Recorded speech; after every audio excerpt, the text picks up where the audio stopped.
Hello friends, welcome to SSC coaching centre. दोस्तों, आज के वीडियो में हम गणित के क्वेश्चन देखेंगे, तो पूरा वीडियो देखिएगा। चलिए स्टार्ट करते हैं। पहला सवाल है, निम्नलिखित समीकरण में प्रश्नवाचक के स्थान पर क्या आएगा। देखो, ये समीकरण है और प्रश्नवाचक के स्थान पे पूछा है क्या आना है। तो प्रश्नवाचक चिन्ह देखेंगे आप दो जगह पे, यहां पे भी स्क्वायर रूट में है और यहां पे भी स्क्वायर रूट में। अब देखो, दोनों जगह पर जब क्वेश्चन मार्क है और दोनों ही जगह पे स्क्वायर रूट में है, तो ये कॉमन आ जाएगा बाहर। ठीक है, स्क्वायर रूट में क्वेश्चन मार्क देखो यहां से और यहां से कॉमन आ जाएगा बाहर, दोनों ही जगह पे तो कॉमन आ गया। अंदर क्या बचेगा, ये 48 प्लस ये 32 बचेगा अंदर, और बराबर का 320। ये कहां आ गया, बाहर कॉमन आ गया। ये 48 प्लस 32 जोड़ लिया, बराबर का 320 हो गया। यहां तक ऐसा तो नहीं किसी के समझ में नहीं आ रहा हो, सभी के समझ में आ गया। चलिए, स्क्वायर रूट में क्वेश्चन मार्क। अब देखो, 48 और 32 को जब आप जोड़ेंगे तो ये कितना हो जाएगा, 80 हो जाएगा। तो जब कोई साइन नहीं है इन दोनों के बीच में तो मल्टीप्लाई रहेगा 80, बराबर का 320। ठीक है, अब चलिए यहां पे हम इसे कटाएंगे। देखो, 0 से 0 कट जाएगा, बराबर में संख्या आमने सामने कट जाती है। 8 चौके 32 कट जाएगा, यानी कि 4 बार में ये कट गया। ठीक है, इधर क्या बचा आपके पास, स्क्वायर रूट में क्वेश्चन मार्क बराबर 4। ठीक है, ये बचा। अब देखो, ये जो स्क्वायर रूट का साइन है उसने क्या पूछा है, प्रश्नवाचक के स्थान पर केवल प्रश्नवाचक का मान बताना है। स्क्वायर रूट को जब हटाएंगे तो इधर आके इसके ऊपर क्या लग जाएगा, स्क्वायर लग जाएगा। ठीक है, तो देखो, क्वेश्चन मार्क बराबर 4 का स्क्वायर, यहां से स्क्वायर रूट जब हटेगा तो बराबर के इधर आके पावर बन जाएगा। तो चलिए, क्वेश्चन मार्क की वैल्यू कितनी आ गई, 4 की पावर 2 का मान 16। ये आपका सही जवाब है। क्लियर हो गया सभी को, पहला ऑप्शन प्रश्न का बिल्कुल सही जवाब। अब देखते हैं अगला क्वेश्चन। अगला क्वेश्चन है, दो संख्याओं का HCF 96 तथा उनका LCM 1296 है। यदि एक संख्या 864 है तो दूसरी संख्या क्या है। देखिए, ऐसा क्वेश्चन कभी भी रहे तो इसका एक फॉर्मूला होता है, वो मैं यहां पे नोट करा देता हूं। पहली संख्या गुने दूसरी संख्या बराबर LCM इनटू HCF। ठीक है, ये फॉर्मूले को नोट करके रखना। आप फॉर्मूले को भूल जाओगे तो सवाल करने में बहुत परेशानी हो जाएगी। अगर फॉर्मूला ये याद है तो आसानी से बनाओगे। पहली संख्या क्या है, पहली संख्या एक संख्या 864 है, यानी कि पहली संख्या 864 है, गुने दूसरी संख्या पता करनी है। क्या ये दूसरी संख्या पता करनी है, ऐसे ही लिखते चलो फॉर्मूले के अनुसार। एलसीएम है 1296, एलसीएम क्या है 1296 गुने HCF जो कि हमारा 96 है। अब इसी को हमें क्या करना है, कटाना है। इसी को तो कटाना है, आंसर आ जाएगा। ठीक है, चलिए देखो, दूसरी संख्या बराबर 1296 इंटू 96, और ये मल्टीप्लाई वाली जो संख्या होती है कहां आती है, इधर आके बटे में आ जाती है, यानी कि 864 आपका बटे में आ जाएगा। क्लियर है, किसी को कोई दिक्कत तो नहीं रहेगी यहां पे। अब इसी को कटा लेंगे, प्रश्न का आंसर आ जाएगा। चलिए, अब मैं इसको कटाता हूं, सबसे पहले 2 से कटाता हूं। ठीक है, सबसे पहले मैं इसको 2 से कटाता हूं। चलिए, 2 से इसको कटाऊंगा। 2 चौके 8, 2 त्रिका 6, 2 दुने का 4। ठीक है, 2 से मैंने इसको कटा दिया। 2 से इसको कटाता हूं।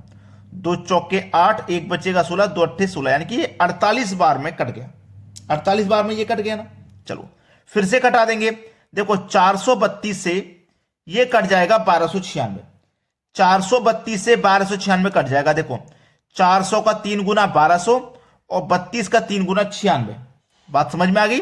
400 का 3 गुना 1200 और 32 का 3 गुना 96, यानी कि 432 से 1296 3 बार में कट जाएगा। अब 3 का मल्टीप्लाई हो जाएगा 48 से, सवाल खत्म, दूसरी संख्या पता लग जाएगी। 3 अट्ठे 24 का 4, कैरी का 2, 3 चौक के 12 और कैरी का 2 14, यानी कि 144 प्रश्न का सही जवाब 144, जो कि डी ऑप्शन में। क्लियर है सभी को। अब देखेंगे अगला क्वेश्चन। अगला सवाल है, x के बटे में रूट 128 बराबर रूट 162 के बटे में x है, तो समीकरण में दोनों x के स्थान पर क्या आना चाहिए। दोनों x, एक x यहां पर है, एक x यहां पर है, दोनों x के स्थान पे। देखिए, यहां पे जब भी इस तरीके की संख्या लिखी रहती है तो आपको अच्छे से पता है कि बराबर में ये भी संख्या एक बटे में है और ये भी फ्रैक्शन की फॉर्म में, तो क्या हो जाता है, बराबर में क्रॉस का मल्टीप्लाई। तो यहां पे x का मल्टीप्लाई x से करोगे तो x स्क्वायर हो जाएगा बराबर, ठीक है, और 162 का मल्टीप्लाई 128 हो जाएगा, तो रूट 162 का मल्टीप्लाई रूट का 128 से हो जाएगा। यही तो सवाल है, ठीक है। चलो ये क्या है आपका एक्स स्क्वायर बराबर, अब देखिए रूट का मल्टीप्लाई होगा, ठीक है। तो यहां पे देखना कि 162 को आप क्या लिख सकते हैं, 81 मल्टीप्लाई 2 लिख सकते हैं, गुने आ गया ये वाला। 128 को आप क्या लिख सकते हैं, 2 के गुने में 64, यानी कि 64 का 2 गुना 128 होता है। अब दोनों का गुना हो जाएगा तो पूरी संख्या एक ही स्क्वायर रूट में आ जाएगी।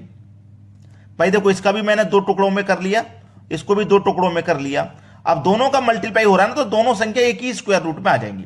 अब देखो इस स्क्वायर से ये स्क्वायर रूट कट जाएगा, कट गया ना, तो ये क्या बचा आपके पास x बराबर 81 का स्क्वायर रूट कितना होता है भैया 9, 2 दूने का 4, 4 का स्क्वायर रूट कितना होता है भैया 2, गुने 64 का स्क्वायर रूट कितना होता है 8 होता है, ठीक है।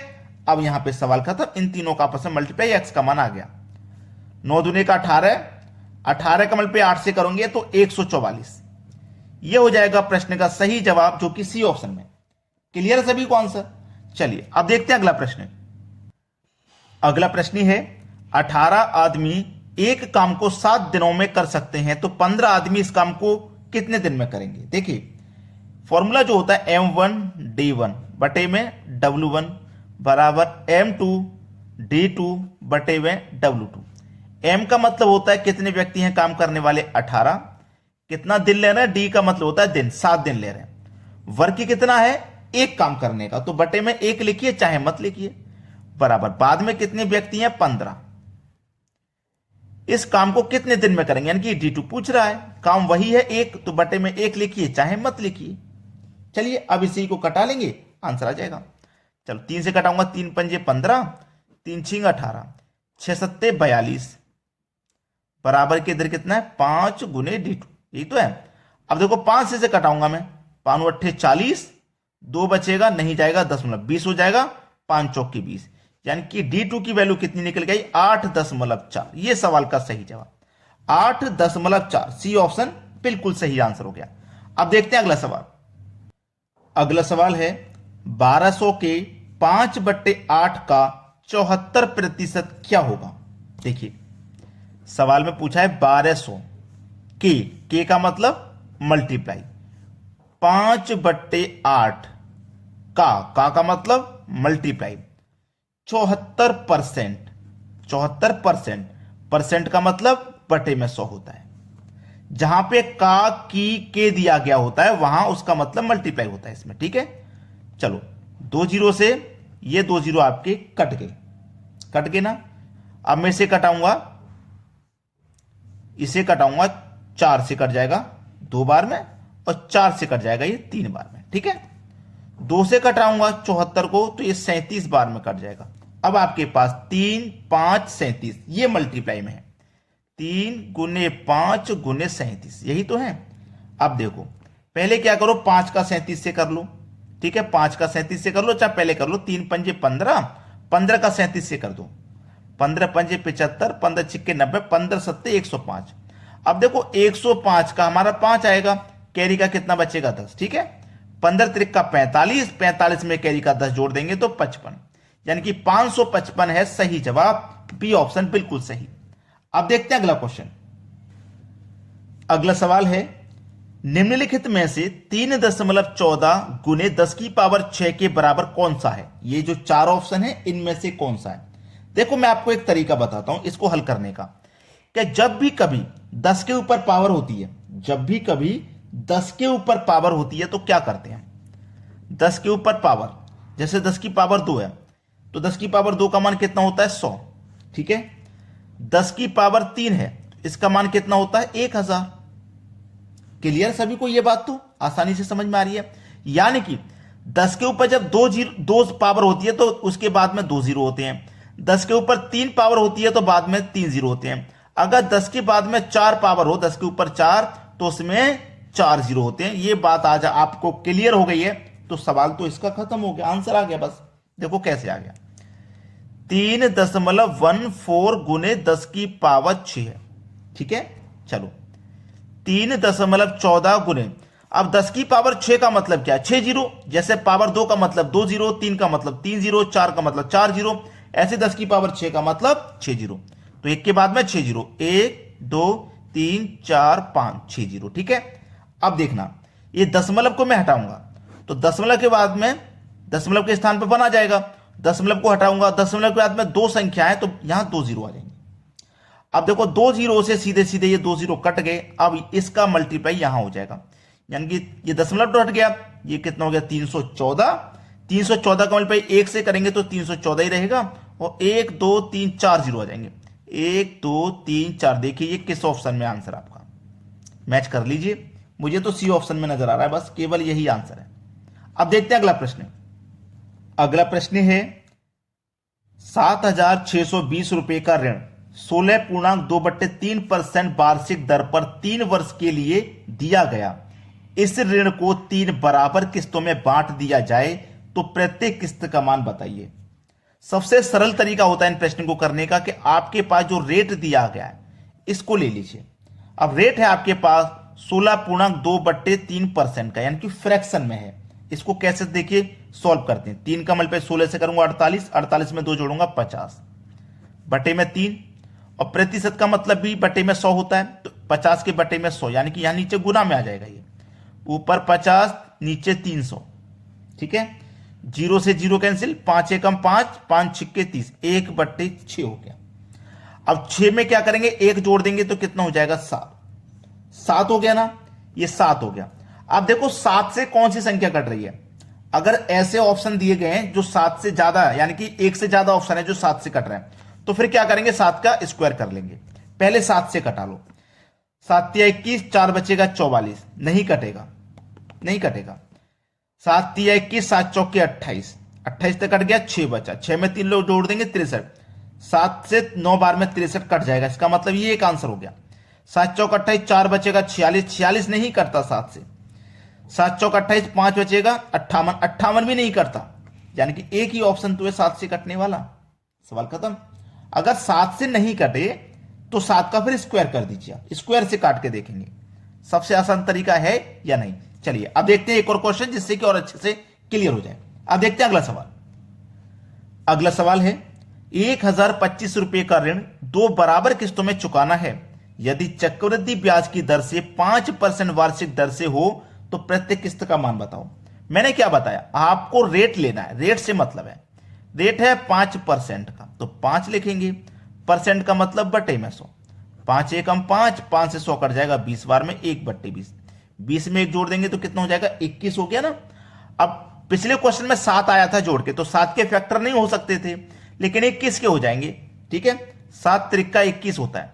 जिसको 21 से काटने में प्रॉब्लम हो रही है वो फैक्टर कर लो, क्योंकि बड़ी संख्या रहेगी तो फैक्टर करके आसान रहेगा, छोटी संख्या रहेगी तो डायरेक्ट कटा सकते हो आप। जैसे पिछले क्वेश्चन में 7 छोटी संख्या थी, डायरेक्ट कटा लिया। ठीक है, तो यहां पे आप 7 और 3 से, यानी कि दोनों से जो संख्या कट जाएगी वो 21 से भी कट जाएगी। पहले 3 से कटा लो, 5 और 5 10, ये 3 से नहीं कटेगा, क्योंकि जिन संख्याओं का योग 3 से कटता है वो संख्या पूरी 3 से कटती है। 5 और 6 11, ये भी 3 से नहीं कटेगा। 5 और 6 11, 11 में 7 जोड़ो 18, 18 5 जोड़ो 23, ये भी नहीं कटेगा 3 से। जब 3 ऑप्शन गलत हो गए तो चौथा तो सही होगा आपका, लेकिन चेक करेंगे जरूर। 5 और 2 7 8, 8 और 10 18, 18 3 से कटता है, 7 से कटा लो। ठीक है, 7 7 से 49, 6 बचेगा 61, 7 8 56, 61 में से 6 का 56 कट गया, 5 बचेगा 52, 7 7 49, 3 बचेगा 35, 7 5 35 कट गया, यही सही जवाब है। तो जिस बच्चे ने अभी तक वीडियो को लाइक नहीं किया लाइक कर दें, शेयर नहीं किया शेयर कर दें। जो बच्चे चैनल पर नए हैं तो चैनल को सब्सक्राइब जरूर कर दें भाई, जिससे कि आपकी एग्जाम की तैयारी अच्छे से हो पाए। हम रेगुलर वीडियोस अपलोड करते हैं। ठीक है दोस्तों, धन्यवाद।